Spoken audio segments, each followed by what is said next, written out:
The movie opens up in the year 2055, when time travel has become possible. New technology was developed that could potentially alter the world's timeline. Businessman Charles Hatton had introduced a time safari, a time travel technology that was used by elites to go back in time and hunt dinosaurs. The scene changes to a group of tourists being taken through a forest. They are told by the group leader Travis that they will see a dinosaur, but they won't be able to shoot until he does. Just then, the group sees a dinosaur heading toward them. When the dinosaur comes near them, Travis gives them the signal to start shooting. Everyone starts to shoot, and the dinosaur is killed. When the group arrives back in 2055, a party is being hosted.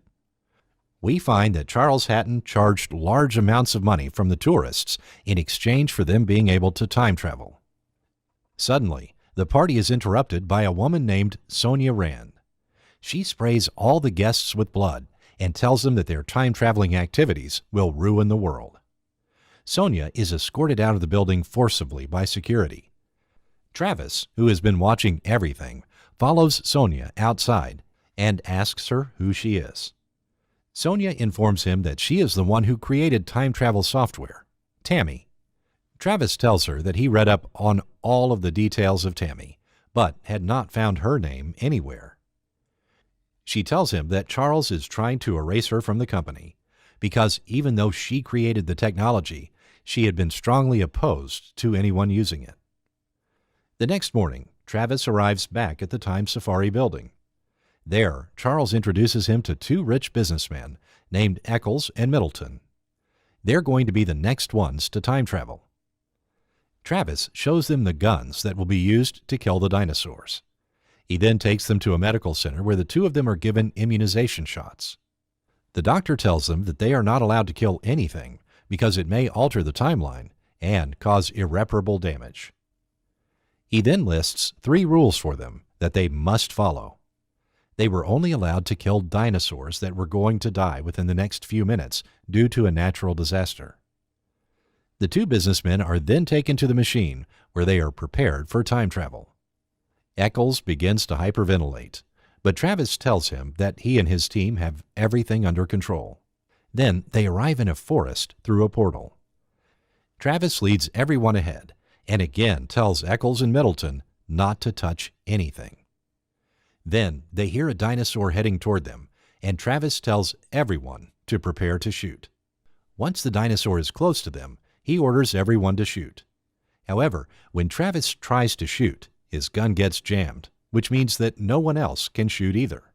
He gives the gun to his team member, Payne, and tells him to fix it while he tries to distract the dinosaur. He uses his flashlight to divert the dinosaur toward himself and asks everyone to hide. Soon, Payne fixes the gun and gives it to Travis, who manages to shoot and kill the dinosaur. They lead everyone to the portal so that they can get back to present time. Once they get there, Eccles and Middleton are both furious and tell Charles they are going to sue him and his company before they leave. The next morning, when Travis wakes up, he hears on the news that they are experiencing drastic climate changes. In the month of November, it is hot, and fish have ended up on the coast. He does not pay much attention to this and leaves for work.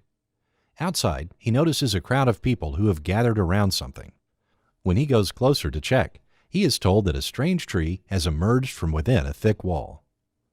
When he arrives at work, Travis is once again told that he is taking another group of tourists for Time Safari. He agrees and goes through the same procedures to prepare. Once he and the tourists arrive at the forest, they notice that the dinosaur they were supposed to kill was already dead. Travis checks the time and then tells everyone to head back to the portal. Just then, another one of his team members, Jenny, notices that a volcano has erupted. Everyone rushes to the portal and barely manages to make it back in time. This event draws the attention of the government, and they shut down Time Safari for a time and launch an investigation. Charles tells Travis that their investigation will take a long time and that he should contact Sonia and get her help so that they can operate again. Travis takes a taxi and heads to Sonia's apartment building. Suddenly, the road in front of them sinks, creating a big hole in the middle of the street. Narrowly managing to escape, Travis gets out of the taxi and heads to Sonia's apartment.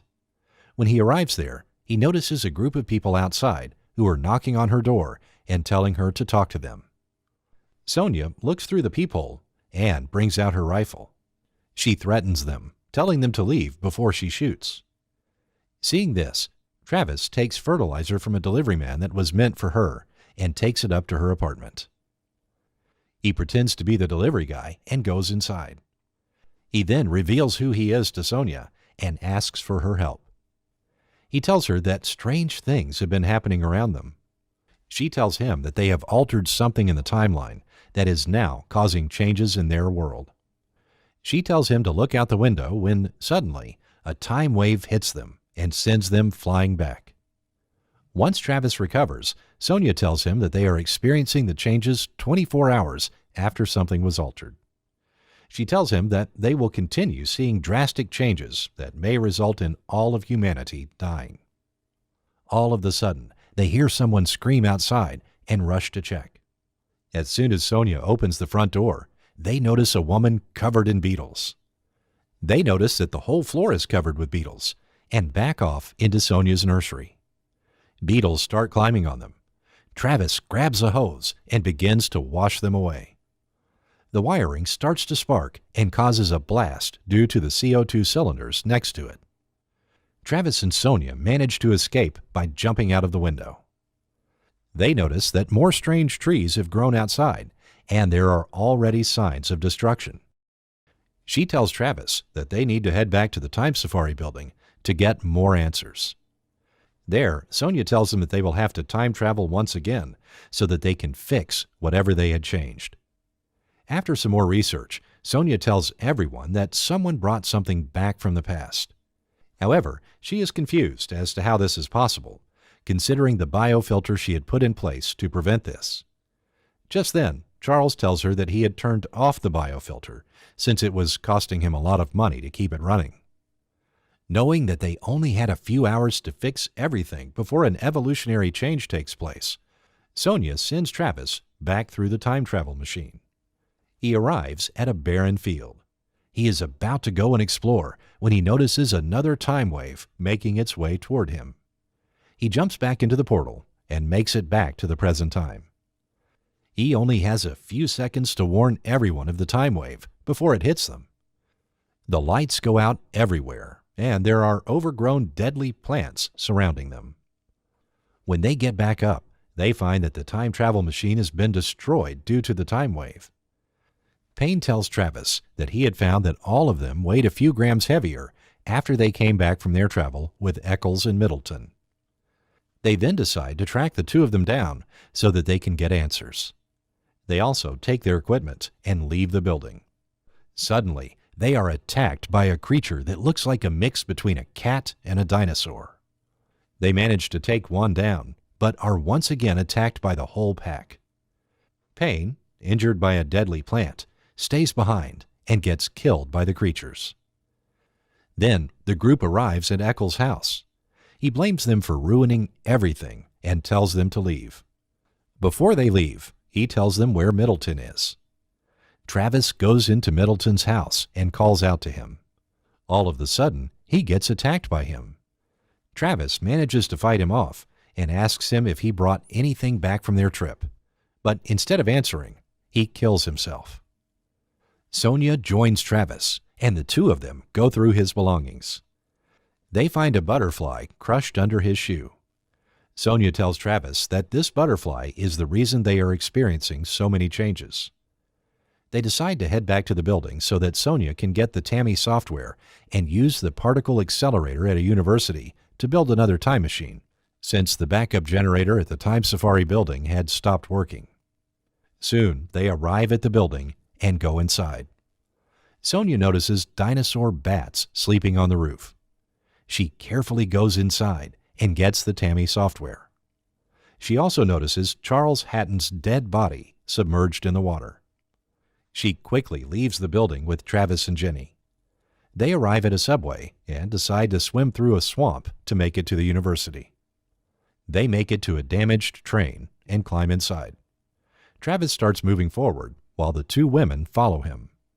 Then Travis finds the last door is blocked. Just then, a part of the tunnel above them collapses on top of the train, and the tunnel starts to fill up with water.